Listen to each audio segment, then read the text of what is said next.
3 entreprises que je trouve intéressantes et sur lesquelles je souhaiterais ou je me suis déjà positionné sur du long terme. Je vais vous montrer tout ça en détail dans cette vidéo. Mais avant, je vous montre ici à l'écran le SP500 qui a passé la barre des 6000 points. Les marchés américains continuent de grimper. On a eu un joli bond après l'élection de Trump. Jusqu'où est-ce que ça va grimper? J'ai lu plusieurs articles qui prédisent un SP500 à 7000 points d'ici à fin 2025. On ne peut pas deviner les marchés. En tout cas, on est content. Nos portefeuilles se portent très bien.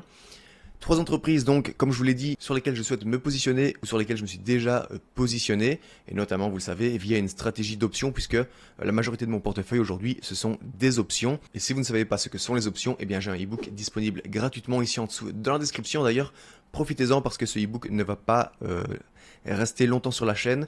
Je vais le retirer dans quelques semaines et je vais le remplacer par une sorte de cours gratuit, une masterclass format vidéo qui va durer autour des 45 minutes, 1 heure, où je vous explique de A à Z ce que sont les options. Donc profitez-en pour télécharger l'e-book tant qu'il est disponible ici en dessous dans la description, et la masterclass arrivera prochainement sur la chaîne. Je l'annoncerai dans une vidéo ou bien soit sur Instagram ou un autre réseau social, donc n'hésitez pas à me suivre également sur les autres réseaux sociaux. Tous les liens sont ici dans la description, et avant que vous me demandiez, je trade les options.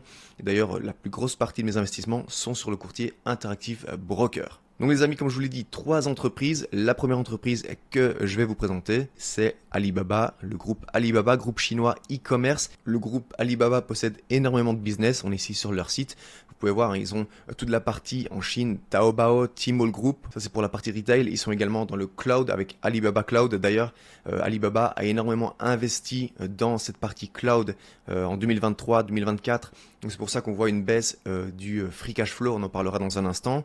Également du e-commerce, hein, c'est on va dire le business, le cœur du groupe, avec AliExpress que vous connaissez bien évidemment, Lazada, un site e-commerce présent partout en Asie, dont ici chez moi en Thaïlande, c'est toujours sur ça que je commande. Alibaba.com pour le B2B, Cainiao pour la logistique, des business plus implémentés pour le marché chinois, et ils sont également dans les médias et le divertissement avec Youku, Damai, Alibaba Pictures et d'autres business que vous retrouverez ici sur la droite. On va aller sur Seeking Alpha pour aller voir un petit peu les chiffres de Alibaba. Donc l'action cote aujourd'hui à 87 $ et 26 centimes. Je vous avais parlé pas mal de Alibaba il y a environ 6 mois à 1 an. Je vous en parlais souvent dans mes top 5 quand l'action était autour des 65, 70, 75 dollars. On voit qu'ici, sur ces derniers mois, le cours a bien grimpé puisqu'il a dépassé les 100 $ en octobre avant de redescendre pour retrouver le cours c'est le cours auquel il a stagné presque toute l'année. Et donc c'est pour ça qu'aujourd'hui je souhaite me repositionner à nouveau sur Alibaba, mais encore une fois, pas à ce prix-là, pas à ce prix de 87 $, non, plus bas, avec une stratégie d'option que je vais vous montrer juste après. On va regarder un petit peu les chiffres de Alibaba. On va commencer avec le chiffre d'affaires qui, regardez, est en croissance folle sur ces 10 dernières années. Regardez, le chiffre d'affaires est passé en 10 ans d'environ 12 milliards à 137 milliards sur ces 12 derniers mois. Ça, c'est pour le chiffre d'affaires. Les bénéfices de l'entreprise sont également en croissance. Regardez, évidemment, le bénéfice avait été très très élevé durant la crise sanitaire, durant les confinements 2020-2021, avant de rechuter en 2022, mais regardez, on voit que ça remonte à nouveau. 2022, 9,8 milliards, 10,5 en 2023, 11,08 en 2024, et là sur ces 12 derniers mois, 12,3 milliards de dollars de bénéfices. On va aller voir le free cash flow d'Alibaba. Je vous l'ai dit, le free cash flow est en baisse en 2024 parce qu'ils ont investi énormément d'argent pour leurs infrastructures, pour développer le segment cloud du groupe. Donc je vais descendre ici tout en bas, on va aller voir le free cash flow. On peut voir ici que le free cash flow sur ces 12 derniers mois était de 11,9 milliards de dollars. En effet, ça a fortement chuté d'environ 60-70% même par rapport au free cash flow que l'entreprise avait généré en 2023, qui était de 16,6 milliards. Mais bon, on sait que ce free cash flow il est utilisé pour développer le business et ça portera ses fruits dans les prochaines années. Et Alibaba utilise ce free cash flow non seulement pour se développer, mais également pour faire des rachats d'actions. Et je pense que quand les dirigeants savent pertinemment que l'action est sous-évaluée, c'est là que c'est le meilleur moment de racheter des actions puisqu'elles sont pas chères. C'est la meilleure façon de rendre aux actionnaires. Pour ça, je vais aller sur la balance sheet. Encore une fois, je vais aller tout en bas et on va aller voir le nombre d'actions en circulation. On peut voir ici, hop, cette ligne-ci, que ces dernières années, eh bien, le nombre d'actions en circulation est en train de baisser.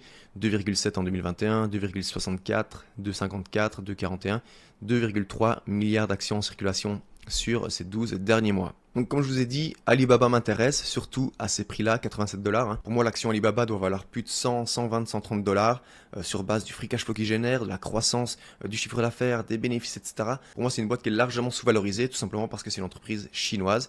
les entreprises chinoises depuis plusieurs années se font taper dessus. Pour certaines, c'est justifié. Pour Alibaba, je pense que ce n'est pas du tout justifié.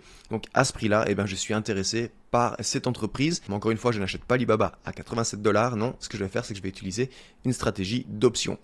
Je vais aller sur un site pour voir un petit peu les différentes options possibles, les ventes de call et de put sur Alibaba. Et ce qui m'intéresse, c'est faire une vente qu'on appelle de cash secure put. C'est-à-dire que je vais aller choisir un prix qui est en dessous du prix actuel d'Alibaba et je vais m'engager à acheter des actions Alibaba à ce prix-là si Alibaba chute et atteint ce fameux prix qu'on appelle un prix d'exercice. J'aime vendre des options à 30 jours. Donc si vous voyez, je suis bien sur Alibaba, hein, l'action vaut 87 $ et 40 centimes. Donc à 30 jours, c'est-à-dire qu'aujourd'hui, 30 novembre, je vais aller chercher par exemple une date d'expiration le 27 décembre. À savoir que les options expirent chaque troisième vendredi du mois, mais pour les actions où il y a beaucoup de volume, c'est chaque vendredi. Et pour les gros indices, c'est même tous les jours. Donc si par exemple, dans 27 jours, le 27 décembre, c'est une date qui me convient.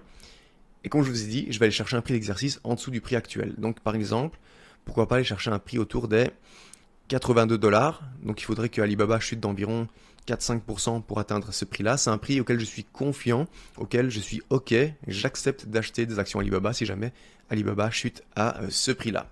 Et pour ça, regardez, net crédit, je suis crédité de 88 $. C'est du cash qui m'appartient. J'en fais ce que je veux. Je peux même le retirer tout de suite. Mais donc vous comprenez que si jamais le 27 décembre, à la fermeture de la bourse, Alibaba est par exemple à 81, 80, 78 $, 75 $, eh bien je m'engage à acheter des actions Alibaba à 82 $. Et quoi qu'il arrive, encore une fois, je suis payé, je reçois 88 $ pour cette vente qu'on appelle une vente de cash secure put. Pourquoi cash secure? Eh bien parce que mon courtier va prendre en collatéral. Donc je rappelle qu'un contrat d'option permet de contrôler 100 actions. Donc 82 fois 100, mon courtier va prendre 8200 $ de cash disponible sur mon compte Interactive Broker, donc va les bloquer jusqu'à expiration. Si le 27, Alibaba est au-dessus de 82, il va me débloquer ces 8200 $. Si c'est en dessous de 82 $ au 27 décembre, mon courtier va utiliser ces 8200 $ pour m'acheter donc 100 actions Alibaba à 82 $. Les options, les amis, c'est très simple à comprendre. Donc voilà comment je me positionnerai ici sur Alibaba, surtout que en allant chercher un prix d'exercice à 82 $, donc comme je vous l'ai dit, il faudrait que l'action chute de 5-6%. On est ici sur un delta de 20. Donc ce delta, il nous donne une indication. On prend le chiffre à l'envers, ce qui donne environ 80% de chance que le trade tourne en ma faveur. Donc c'est-à-dire 80% de chance environ que Alibaba reste au-dessus de 82 $ à expiration le 27 décembre. Ce n'est pas une science exacte, mais ça permet d'avoir un bon aperçu, une idée du pourcentage de chance que l'option clôture dans la monnaie ou hors de la monnaie. Donc voilà pour Alibaba, dites-moi dans les commentaires ce que vous en pensez et est-ce que vous êtes positionné sur Alibaba ou pas. Je sais que les entreprises chinoises, bien, il y en a beaucoup qui les évitent, alors que je pense sincèrement que ce qu'il faut absolument éviter, c'est plutôt les actions européennes ou les actions françaises pour 99% d'entre elles. Bref, deuxième entreprise dont je vais vous parler, c'est l'entreprise Nike. Nike, pourquoi? Eh bien parce que je pense également que cette entreprise est sous-évaluée. D'ailleurs, on est pendant le Black Friday et ils font une promo. Pour moi, Nike aujourd'hui, c'est une boîte qui a un moat dans tout ce qui est sneakers, vêtements de sport. C'est une entreprise qui est too big to fail. On peut dire ce qu'on veut. Aujourd'hui, personne ne peut racheter Nike. Pour moi, Nike, c'est la marque de sport numéro 1. Pour moi, on peut dire ce qu'on veut. Il y a des hauts, il y a des bas. Et d'ailleurs, en ce moment, on est peut-être dans cette phase basse. Et c'est justement pour ça que aujourd'hui, il faut saisir, je pense, cette opportunité pour ces prochaines années. Et c'est pour ça que je me positionne aujourd'hui sur Nike. Regardons les chiffres rapidement. On va aller sur la partie Financials de Seeking Alpha. Regardez le chiffre d'affaires. Une belle hausse sur ces 10 dernières années. Nike a généré sur ces 12 derniers mois 50 milliards de chiffre d'affaires. Si on descend un petit peu et qu'on regarde le bénéfice, on peut voir aussi une tendance haussière sur ces 10 dernières années du bénéfice avec 5,3 milliards de dollars de bénéfices sur ces 12 derniers mois. L'entreprise génère également du free cash flow. On va aller voir ça. Hop, free cash flow, pareil, regardez le free cash flow, 6,7 milliards de dollars sur ces 12 derniers mois. Hop, tendance haussière. Et l'entreprise utilise évidemment ce free cash flow pour continuer sa croissance, mais également pour faire des rachats d'actions. Pareil, je vais aller sur la balance sheet, tout comme je l'ai fait pour Alibaba. Et on va aller voir le nombre d'actions en circulation. Hop, je descends. Et regardez, on voit ici ce graphique en baisse. C'est évidemment une bonne chose pour les investisseurs. Au dernier rapport, il y avait 1,48 milliard d'actions en circulation. Et Nike utilise également ce free cash flow pour payer un dividende. Ce dividende est payé depuis 34 ans sans interruption et augmenté sans interruption depuis 11 ans. Dividend scorecard, on va aller voir le payout ratio, il est de 39, ce qui est tout à fait acceptable, c'est un bon ratio, avec un yield de 2,03%. Le dividende est de 1,6$ par action. Et ce qui est également intéressant, c'est ça, regardez, le dividende est augmenté en moyenne sur ces 5 dernières années de 10,9% par an. Donc aujourd'hui, non seulement vous avez la possibilité de vous positionner sur une boîte qui, je pense, est sous-évaluée, qui génère pas mal de free cash flow, qui fait des rachats d'actions, qui paye un dividende solide et en croissance de plus de 10% en moyenne par année. Donc aujourd'hui, Nike, moi, je trade les options dessus. Et d'ailleurs, je vais vous montrer exactement ce que j'ai fait depuis le début de l'année. Regardez, je suis ici sur mon fichier et ça, ce sont tous les trades que j'ai passés sur Nike. Vous pouvez le voir ici, vente de put. Et ici, regardez ce qu'il s'est passé. En juillet, j'avais été assigné parce que j'avais vendu un put à 86$. Nike avait chuté en dessous de 86$, donc j'avais dû acheter des actions Nike à 86$. Ensuite, j'ai vendu un call. C'est ce qu'on fait quand on possède les actions et non pas juste du cash. Et pareil, j'avais été assigné parce que Nike est remonté. Et hier, justement, aujourd'hui on est le 30 novembre quand j'enregistre cette vidéo, le 29 novembre, donc hier, vendredi, avant la fermeture de la bourse, j'ai vendu un put, un cash secure put sur Nike avec un prix d'exercice à 70$. Donc ça veut dire que je m'engage à acheter des actions si Nike chute en dessous de 70$, en sachant qu'aujourd'hui l'action est à 78,7$. Et pour ça, j'ai été payé, regardez, de 71 moins les frais, 69$ et 45 centimes. C'est de l'argent que j'ai reçu directement sur mon compte. Et regardez, depuis donc le 5 mars, c'est là que j'ai fait ma première vente de put sur Nike, donc début de l'année. Regardez, au total, j'ai encaissé, hop, je vous le montre ici et je vais d'ailleurs l'agrandir. J'ai encaissé, regardez, 1119$ de prime. C'est le cash que j'ai reçu pour vendre des options sur Nike. Donc voilà comment je fais, voilà ma stratégie en bourse en fait. Je n'essayais pas de faire du stock picking pour faire des achats-reventes et faire des plus-values, non. Mon objectif premier, c'est de me positionner sur des entreprises que je considère comme étant sous-évaluées et je vends des puts dessus à un prix plus bas que le prix actuel au marché. Et pour ça, eh bien, je suis payé, je reçois des primes et ce sont ces primes qui constituent ma performance en bourse. Et la troisième entreprise dont je vais vous parler dans cette vidéo, les amis, c'est l'entreprise, ou plutôt le groupe Alphabet, l'entreprise Google. Google, vous avez sûrement entendu parler de l'entreprise ces dernières semaines dans les médias puisque les procureurs américains sont en train de pousser Google à revendre Google Chrome pour justement casser ce monopole que Alphabet, donc Google, a sur les navigateurs et sur la publicité en ligne. Donc ils sont en train de forcer Google Chrome à être vendu. Ils sont même en train de pousser Google à peut-être devoir revendre également Android si Google ne respecte pas toutes les consignes que les procureurs leur ont données pour réduire encore une fois ces monopoles que Alphabet, que Google a dans plusieurs domaines. Et c'est ce qui justifie en partie, je pense, le fait que Google n'ait pas eu la même croissance que les autres GAFAM, que Amazon, que Meta, etc. Ces derniers mois. Il y a trop de pression, je pense, en ce moment sur ce groupe, sur Alphabet. Et donc, justement, je vois ça comme une opportunité pour, encore une fois, me positionner dessus via une stratégie d'options. Regardons un petit peu les chiffres de Google. Regardez ici, hein. La belle croissance du chiffre d'affaires, c'est juste exceptionnel, hein. Le chiffre d'affaires est passé de 66 milliards en 2014 à 339 milliards sur ces 12 derniers mois. C'est énorme. Et les bénéfices également ont fortement augmenté. Regardez la belle croissance. Hop, une très belle courbe. 94,2 milliards de bénéfices sur ces 12 derniers mois. L'entreprise, c'est une machine à cash avec un énorme cash flow. Ce free cash flow, regardez, il est également en croissance d'année en année, hein. Il était de seulement 8 milliards en 2014 et là, 41,1 milliards sur ces 12 derniers mois.